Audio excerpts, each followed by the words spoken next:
जय गुरुदेव। विद्यावान गुणी अति चातुर, ये लाइन हमने कल देखी हुई थी। राम काज करिब एको आतुर।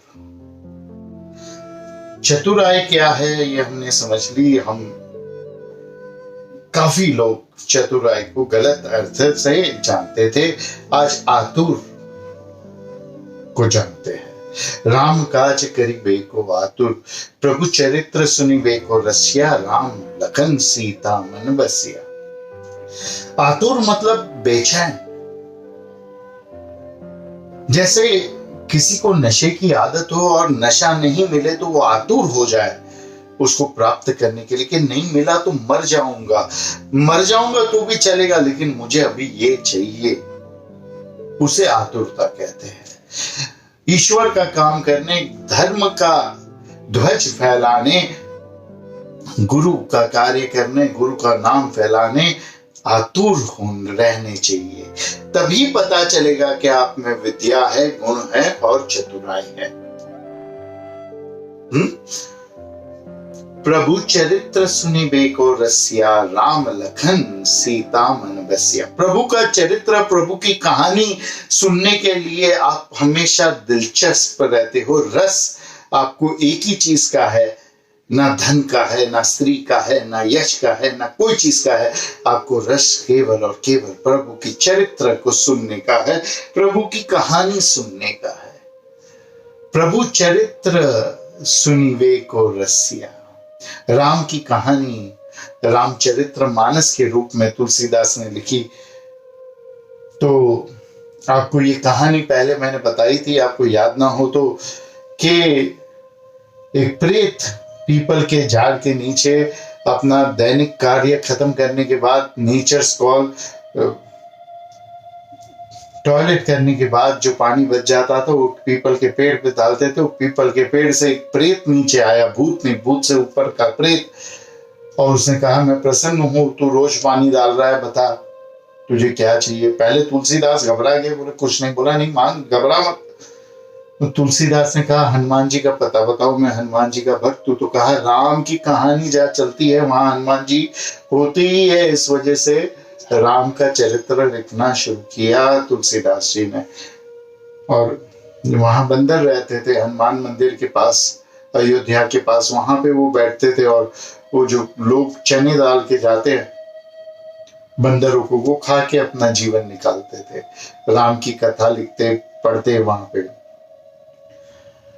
तो प्रेत को पता था कि हनुमान जी कहाँ है, क्योंकि चोरों को पता होता है पुलिस कहाँ है, कहाँ छुपना है। इसी प्रकार से एक बहुत ही अद्भुत संत है मुरारी बापू, राम कथा कहते हैं। उनकी एक कथा है, मेरे दादाजी ने उनकी ये कहानी आंखों देखी है, जो हुआ था इतिहास। माधोबाग करके बॉम्बे में एक जगह है, वहां श्री पांडुरंग शास्त्री अपना प्रवचन करते थे, डोंगरे महाराज अपना प्रवचन भागवत सुनाते थे। और उसके बाद में एक बार नया एक लड़का आया जिसका नाम मुरारी था, और मुरारी ने वहां पे गुजराती में राम कथा कहनी शुरू की। एक वकील थे, वो बीच में खड़े हो गए और उन्होंने इस मुरारी को चैलेंज किया। तब से वो मुरारी बापू हो गए। युवा लड़का लोगों का गुरु बन गया।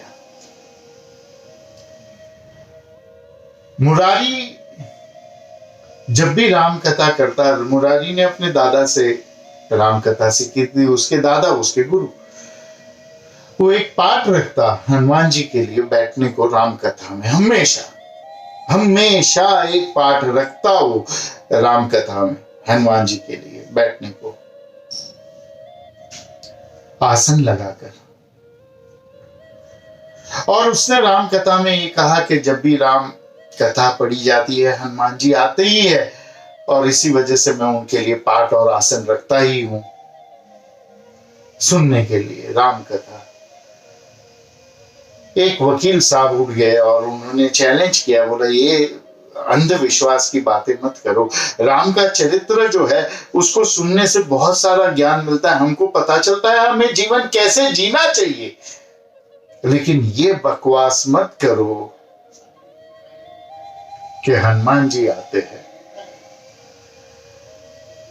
और मैं आसन रखता हूं, मैं पाठ रखता हूं, पाठ पे आसन रखता हूं, ये सब बोलने की जरूरत नहीं है। और है सच तो उसका प्रमाण दो, प्रूफ दो। वकील प्रूफ के हिसाब से ही चलते हैं, प्रमाण के हिसाब से ही चलते हैं। मुरारी बापू ने कहा शांति से कि मुझे तो पता नहीं भाई, मैंने सुनी सुनाई बात है, पर मैं वो पाठ रखता हूं। अगर आपको कोई संशय हो तो वो पाठ आप देख लीजिए, उसको जांच के कि वहां पे हनुमान जी है कि नहीं। वकील ने कहा ठीक है अभी जांचता हूं। उसने वो पाठ जाके हिलाने की कोशिश की, बोला अभी उठा लेता हूं पाठ। बोलता है अगर आपको विश्वास नहीं है, मुरारी ने कहा, तो पाठ ही उठा लो कि हनुमान जी ने आते हैं, अगर आपको विश्वास नहीं है तो उठा लो। तो मुरारी ने कह दिया और वकील साहब जाके उठाने की कोशिश कर रहे हैं।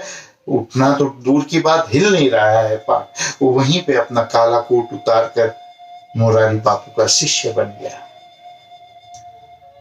उसने बोला आज के बाद ये मैं त्याग करता हूं अपना वकीलात और मैं आपका शिष्य बनता हूं। वहां से मुरारी बापू बन गए। राम चरित्र सुनिबे को रसिया। भगवान राम का चरित्र सुनने को आप हमेशा आतुर रहते हैं, रस आपको उसी चीज में है। और इसी वजह से राम लखन सिया मन बसिया, और उसी वजह से आप राम लक्ष्मण और सीता के मन में बसे हो। इस प्रकार से हमारा जीवन होना चाहिए कि हम ईश्वर की कथा, ईश्वर का ज्ञान, विद्या सुनने के लिए हमारा रस रहे हमेशा, और कोई चीज में रस ना रहे। और उसी से राम लखन और सीता के मन में हम बसेंगे, ईश्वर के मन में हम बसेंगे। हम ईश्वर की ओर एक कदम चलेंगे ना तो ईश्वर हमारी ओर 100 कदम चलते हैं। हम ईश्वर की ओर थोड़ा चलेंगे ना तो ईश्वर हमारी ओर बहुत चलेंगे। हमें रस होगा ईश्वर की कहानी, कथा, ज्ञान, विद्या सुनने का, तो हम हमेशा ईश्वर के मन में बसे रहेंगे। अब आगे का कल देखेंगे। हरि ओम तत्सत।